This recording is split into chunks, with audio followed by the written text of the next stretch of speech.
काय सांगाल, अवैध गुटखा पकडलेल्या 2 आरोपी पकडलेले आहेत, कितीचा मुद्देमाल आहे, कधीची घटना? माननीय पोलीस आयुक्त नवी मुंबई श्री मिलिंद भारंबे साहेब यांनी महाराष्ट्रामध्ये प्रतिबंधित गुटखा आणि नशायुक्त पदार्थ आहेत हे कोणी बाळगते विक्री करते यांच्यावरती कारवाई करण्याचे सक्त आदेश नवी मुंबईतील सर्व पोलीस स्टेशनला दिलेले आहेत.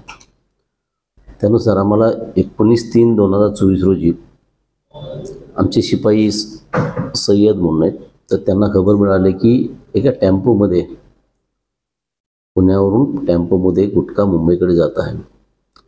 त्यानुसार आम्ही वासीगाव या ठिकाणी ट्रॅप लावला हायवेवरती. जसा तो टेम्पो आला तसा तो पकडला.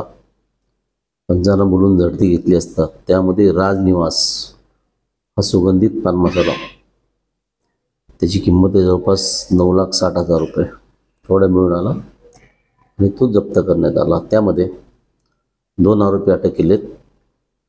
एक आहे मोहम्मद सैफ नौशाद अहमद शेख आणि दुसरा आहे सिद्धू अण्णाप्पा बोधने. त्यातला पहिला मुंबईचा राहणार आहे, दुसरा पुण्याचा राहणार आहे. या दोघांना अरेस्ट केले.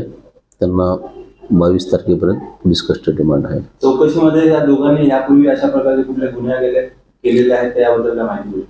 आरोपींना यापूर्वी केलेले ते सांगितले नाहीत. ही तर ड्रायव्हर आणि ते वाहक आहेत, परंतु ह्याच्यातले मेन आरोपी आणखी बाहेर आहेत. हा गुटखा कुठून घेऊन आले आणि कुठे घेऊन जात होते याच्याबद्दल काही माहिती मिळाली? हा गुटखा पुण्याहून आला होता, तो मुंबईला चालला होता. आणखी पुढील तपास चालू आहे.